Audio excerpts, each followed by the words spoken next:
Hi, this is Coach Dorf. We're looking at problems that are similar to the homework problems, but not a homework problem. This is from section 4.4, problem number 43, and we're trying to find this limit here. So the first thing I would do when I have a limit problem is I would do direct substitution. So this has two terms multiplied together. So the first one is x. So what's the limit as x goes to infinity of x? Well, that's just infinity. We also have the limit as x goes to infinity of sine of pi over x. So let's look at that one a little bit more carefully. Let's first look what happens to the inside part. So what is the limit of pi over x as x goes to infinity? Well, in that case, pi is a finite non-zero number. So I have a finite non-zero number over something that's really, really large. In that case, it's going to go to 0. So pi over something that's really, really large, it's going to make the whole thing go to 0.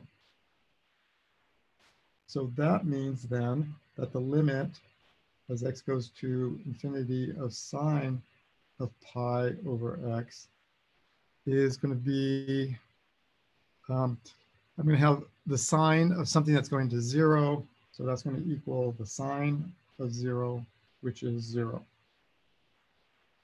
So in this case, here we have the limit as x goes to infinity of x sine of pi over x.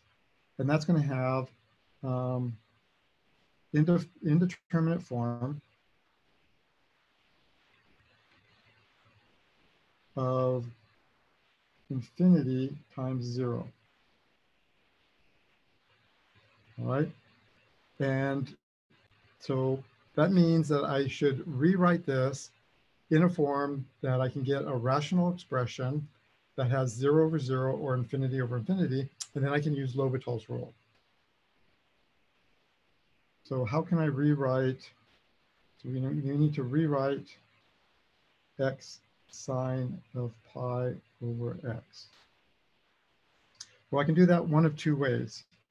So I can note that x is the same thing as 1 over x, or sine of pi over x is 1 over sine pi of x, which would be the same thing as 1 over cosecant pi x. So I could use either one of these. It's just my choice which one I would like to do. I'm going to choose to do the first one. So I'm going to rewrite x sine of pi over x to be equal to sine of pi over x all over 1 over x. All right, that's my new way to write that. And what's nice about that is now I have a rational, like something like a fraction here, something over something. And then I can use L'Hopital's rule. I'll have to check it, but I should get 0 over 0 or infinity over infinity. So remember in the original problem here, we had something times something, and we got a 0 times infinity. That's an indeterminate form. To rewrite that so I can use L'Hopital's rule, I'm going to change it by putting one of those terms, either the one that goes to 0 or the one that goes to infinity. I'm going to put 1 over that in the denominator.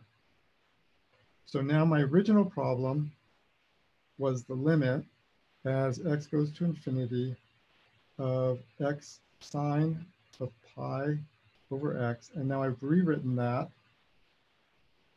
as the sine of pi over x in the numerator, and in the denominator 1 over x. They're equivalent to each other. And I notice, what do I have here? Well, we remember from the beginning that the limit of sine of pi over x equals 0. So this one's going to 0 on the top. And on the bottom, as x goes to infinity, we have 1 over x. and the limit of 1 over x as x goes to infinity is 0. Because I have a non-zero number over something that's really large, that's going to 0. So this has the indeterminate form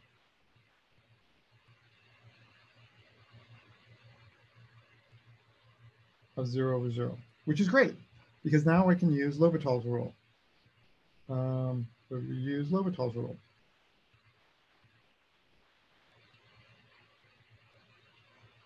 And so I'm going to get this is equal to the limit as x goes to infinity of the derivative of the top, sine of pi over x, over the derivative of the bottom. Okay, so again, I'm going to make a little note here. What are these derivatives? Well, let's see. The derivative of sine of pi over x. I'm going to use the chain rule. So I have the derivative of sine of something. Derivative of sine is cosine of that something times the derivative of what is in that parentheses. And in this case, what's inside the parentheses is pi over x. So here, I'm not going to have cosine of pi over x. And now I need to take the derivative of pi over x by the chain rule. Well, this is the same thing as the derivative of pi x to the -1. And now I can use the power rule. And that says if I have x to some power, I bring the exponent out front. So I'm going to have a negative pi x, and then I reduce the exponent by 1. So 1 minus 1 is -2. And so that's the same thing as the cosine of pi over x times negative pi 1 over x squared. And I'm just going to rewrite that. I'm going to bring the negative pi out front. So I have negative pi cosine pi x, pi over x times 1 over x squared. Actually, I'm going to leave the negative there. Okay. Also, we have in the denominator the derivative 1 over x, which is, can rewrite that as the derivative of x to the -1. Then it's very similar to what we did up above. By the power rule, that's going to be bring the exponent out front, so it's going to be negative x, reduce the exponent by 1, so that's 1 minus 1. That's -1 minus 1, which is -2, and I get -1 over x squared. Okay, so I have my limit as x goes to infinity of the derivative of sine pi over x over the derivative of 1 over x, and that's going to equal, just computed the derivatives, so we're going to substitute those in. So we're going to put this in here for the top. So we're going to get pi cosine pi over x times -1 over x squared. And in the denominator, we've got this -1 over x squared. Now notice that both the top and the bottom have a -1 over x squared. So I can reduce those out. And then that gives me the limit as x goes to infinity of just pi times cosine of pi over x. And that's going to equal pi, because pi doesn't change. Right, now I have the cosine of pi over x.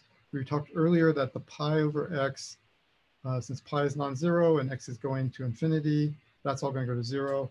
So we're going to get the cosine of 0, which is 1. And so pi times 1 is pi, and that's the answer.